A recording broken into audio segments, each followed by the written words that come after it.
Hi students, कैसे हैं आप सब लोग। मैं हूं बीकॉम ऑनर्स का टीचर और आज मैं आप सभी को रेम्यूनरेशन कमेटी के बारे में समझाने जा रहा हूं। रेम्यूनरेशन कमेटी क्या होती है और इसका रोल क्या होता है वो मैं आपको समझाऊंगा। ये ऑडिटिंग एंड कॉर्पोरेट गवर्नेंस का चैप्टर नंबर 11 का ये एक पार्ट है।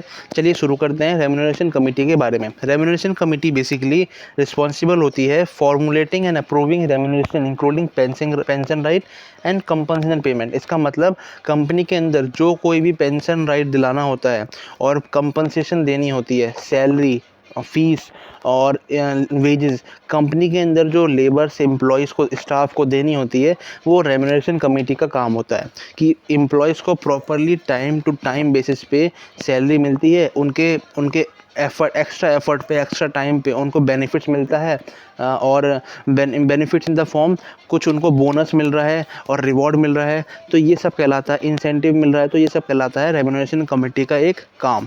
तो ये किस लिए इस्टेब्लिश की गई थी? To ensure remuneration arrangement have been done and enable the recruitment properly हो कंपनी के अंदर नए एम्प्लॉयज़ को हायर करने के लिए और उनको सैलरी देने के लिए कमेटी बनाई गई थी।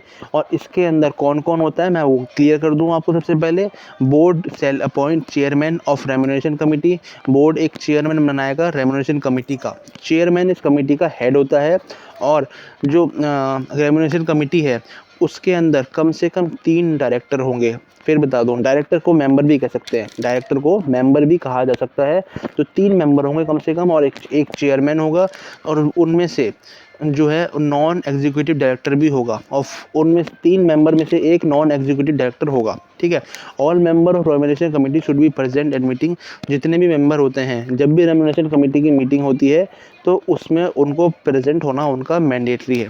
और चेयरमैन जो है रेम्यूनरेशन कमेटी का, उसको प्रेजेंट होना होता है एनुअल जनरल मीटिंग में। सालाना जो मीटिंग होती है, जो सिर्फ एक बार होती है, उसमें चेयरमैन को प्रेजेंट होना मैंडेटरी है और बाकी मेंबर्स को हर मीटिंग में प्रेजेंट होना मैंडेटरी है। अब मैं आपको बता देता हूँ रोल ऑफ रेम्यूनरेशन कमेटी के बारे में। रोल ऑफ रेम्यूनरेशन कमेटी क्या होता है? पहला है to determine the policy for remuneration including benefit, pension arrangement and termination payment of exchange of chairman of board.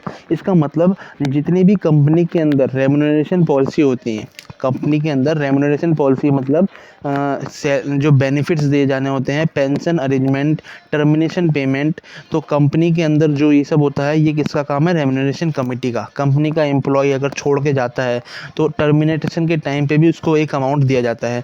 अगर पेंशन दी जाती है तो पेंशन किस बेसिस पे दी जाएगी, कितनी दी जाएगी, ये इसका काम है। Of chairman of board, chief executive officer, executive director and senior management of company, ये सारे के सारे मेंबर्स होते हैं रेम्यूनरेशन कमेटी के। तो ये इनका काम है to determine the company policy on the duration of contract with executive director. और इसके साथ साथ जो कंपनी की पॉलिसी है उसको एग्जीक्यूटिव डायरेक्टर के साथ शेयर करना, एग्जीक्यूटिव डायरेक्टर को बताना कि कंपनी की क्या क्या पॉलिसीज़ हैं रेम्यूनरेशन से रिलेटेड। ठीक है, क्या क्या पे ग्रेड है उनका। टू डिटरमाइन रेम्यूनरेशन पैकेज को डिटरमाइन करना with in the terms of agreed framework, bonuses, incentive payment, share option, pension arrangement are given. और ये सारे की सारी चीज़ें प्रॉपरली हो रही हैं कि नहीं हो रही, ये काम किसका है? काम होता है ये रेम्यूनरेशन कमेटी का, इन सब चीज़ों को देखने का कि ये प्रॉपरली बेसिस पे होती हैं कि नहीं होती। जैसे कि शेयर ऑप्शन, पेंशन दी जाती है कि नहीं दी जाती, बोनसेस, इंसेंटिव पेमेंट। ठीक है। और to determine incentive plan for employees and they put best effort in their work. उसके बाद कह रहा है कि अगर एम्प्लॉय बेस्ट एफर्ट लगाता है, कम टाइम में ज़्यादा काम करता है और बढ़िया काम करता है, तो उसके बदले में उसको रिवॉर्ड मिलता है, इंसेंटिव मिलता है। तो इसका क्या प्रोसीजर होगा? ये रेम्यूनरेशन कमेटी का काम है to oversee any major changes in remuneration policy और policy benefit structure throughout the company.